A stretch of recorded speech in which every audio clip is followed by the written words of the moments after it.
ఈ సైకో జగన్. అందుకే తల్లి రెండే ఎన్నికలు వస్తున్నాయి, జగన్ ని కూడా కట్ చేసే బాధ్యత మనం తీసుకోవాలని ఈ సభాముఖంగా కోరుతున్నా. 3132 కిలోమీటర్లు నడిచా. ప్రజలు పడుతున్న కష్టాలు నేరుగా చూశాను. ఆనాడు నేను తాడిపత్రికి వచ్చినప్పుడు కూడా నాకు పెద్ద ఎత్తున మీరు ఘన స్వాగతం పలికారు. అడుగడుగున ప్రజల కష్టాలు చూసిన తర్వాత పవన్ అన్నతో బాబు గారితో చర్చించి బాబు సూపర్ 6 హామీలు ఇచ్చాం. దాంట్లో మొదటి హామీ, మన ప్రభుత్వం ఏర్పడిన మొదటి 5 సంవత్సరాల్లో 20 లక్షల ఉద్యోగాలు కల్పించే బాధ్యత మేము తీసుకుంటాం. ఉద్యోగాలు వచ్చే వరకు నిరుద్యోగ భృతి కూడా 3000 రూపాయలు ఇస్తాం. స్కూల్కి వెళ్ళే ప్రతి విద్యార్థి తల్లిదండ్రుల అకౌంట్లో ప్రతి సంవత్సరం 15,000 రూపాయలు వేస్తాం. అంటే ఒక బిడ్డ ఉంటే 15,000, ఇద్దరుంటే 30,000, ముగ్గురుంటే ఎంత 45,000 రూపాయలు మన ప్రభుత్వం వేస్తుంది. ఇంకా ప్రతి రైతుని ఆదుకునేదానికి ప్రతి ఏడా 20,000 రూపాయల ఆర్థిక సాయం కూడా మన ప్రభుత్వం చేస్తుంది. ఇంకా ప్రతి ఇంటికి ప్రతి సంవత్సరం ఉచితంగా 3 గ్యాస్ సిలిండర్లు కూడా మన ప్రభుత్వం ఇవ్వబోతుంది. ఇంకా 18 నుంచి 59 సంవత్సరాలు వయసు కలిగిన మహిళలకి ప్రతి నెల 1,500 రూపాయలు ఇస్తాం. సంవత్సరానికి 18,000, 5 సంవత్సరాల్లో 90,000 రూపాయలు మన ప్రభుత్వం ఇవ్వబోతుందని ఈ సభాముఖంగా మహిళలకి నేను హామీ ఇస్తున్నా. ఇంకా 6వ 6 దబా 6వ 6 ఏంటి? మహిళలు ఆర్టీసీ బస్సులో ఉచితంగా ప్రయాణించే హక్కు కూడా మన ప్రభుత్వం కల్పించబోతుంది. తాడిపత్రిలో ఉన్న మైనార్టీ సోదరులందరికీ నేను విజ్ఞప్తి చేస్తున్నా.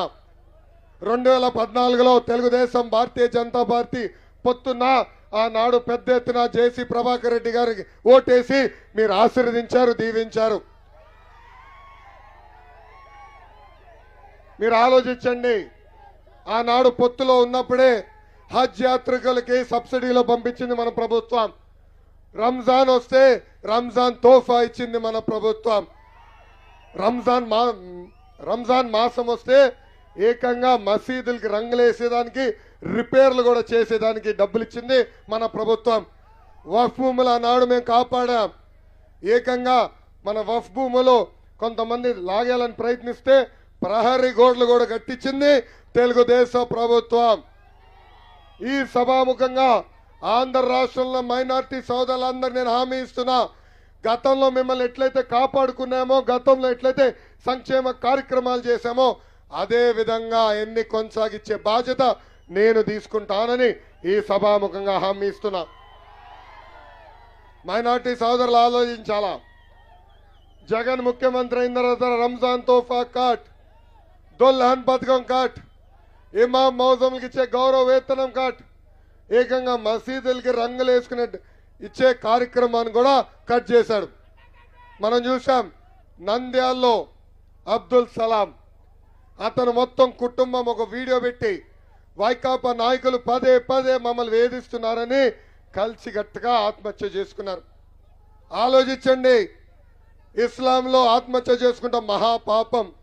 అలాంటిది ఎంత వేధింపులు గురయ్యి వాళ్ళు ఆత్మహత్య చేసుకున్నారో ఆలోచించండి. పలమనేరులో మిస్బా, ఆమె స్కూల్ టాపర్, అన్నిట్లో ఫస్ట్ ర్యాంక్ వచ్చేది. వైకాపా నాయకుడు కూతురు సెకండ్ ర్యాంక్ వస్తుందని ఏకంగా ఆ పాపకి టీసీ ఇచ్చి పంపించారు. అది తట్టుకోలేక మిస్బా ఆత్మహత్య చేసుకుని చనిపోయింది. ఇంకో పక్కన నర్సరావుపేటలో ఇబ్రహీం వాక్ భూముల పైన పోరాడినందుకు నడి వీధిలో అక్కడున్న శాసన సభ్యుడు నరికి చంపేశాడు. మైనార్టీ సోదరులందరూ ఒకసారి ఆలోచించాలి. తెలుగుదేశం ప్రభుత్వంలో ఏనాడు ఒక్క మైనార్టీ సోదరుడు పైన దాడి జరగలేదు. అది తెలుగుదేశం పార్టీకి ఉన్న చిత్తశుద్ధిని ఈ సభాముఖంగా మైనార్టీ సోదరికి నేను తెలుపుతున్నా. ఈ సభాముఖంగా జగన్కి నేను ఛాలెంజ్ విస్తున్నా. జగన్ టైం డేట్ నువ్వు ఫిక్స్ చేయి. తెలుగుదేశం పార్టీ అధికారంలో ఉన్నప్పుడు బీసీలకి మేము ఎలాంటి సంక్షేమ కార్యక్రమాలు చేశామో చర్చకు నేను సిద్ధం, నువ్వు సిద్ధమా అని అడుగుతున్నా. వస్తావా జగన్?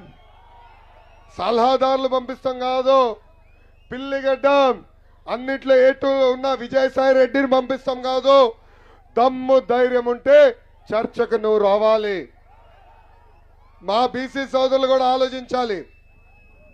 మనకు రావాల్సిన సప్లాన్ నిధులు పక్కదారి మళ్లించాడు ఈ జగన్. స్థానిక సంస్థల్లో 10% రిజర్వేషన్ కూడా కట్ చేస్తాం జరిగింది. ఎప్పుడు లేని విధంగా 26,000 మంది బీసీల పైన దొంగ కేసులు పెట్టారు. 300 మంది బీసీల్ని నరికేసింది ప్రభుత్వం. చూసాం అమర్నాథ్ గౌడ్, నందం సుబ్బయ్య, ఐలయ్య, ఏకంగా చంద్రయ్యని ఎలా ఈ ప్రభుత్వం చంపేసిందో.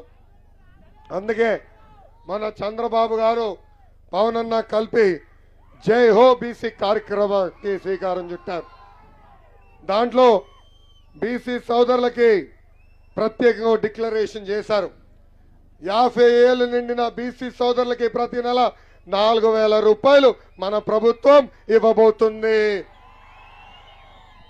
ఎస్సీ ఎస్టీ అట్రాసిటీస్ యాక్ట్ తరహా బీసీలకు ఒక ప్రత్యేక రక్షణ చట్టం మేము తీసుకొస్తాం. అంతేకాదు బీసీ సప్లాన్ ద్వారా 5 సంవత్సరాల్లో 1,50,000 కోట్ల రూపాయలు ఖర్చు పెడతాం. స్థానిక సంస్థలు తగ్గించిన 10% రిజర్వేషన్ మళ్ళీ తీసుకొచ్చే బాధ్యత మేము తీసుకుంటాం. బీసీ సోదరులకి ప్రమాద బీమా 10 లక్షలు అందిస్తాం. ఏకంగా బీసీ సోదరులు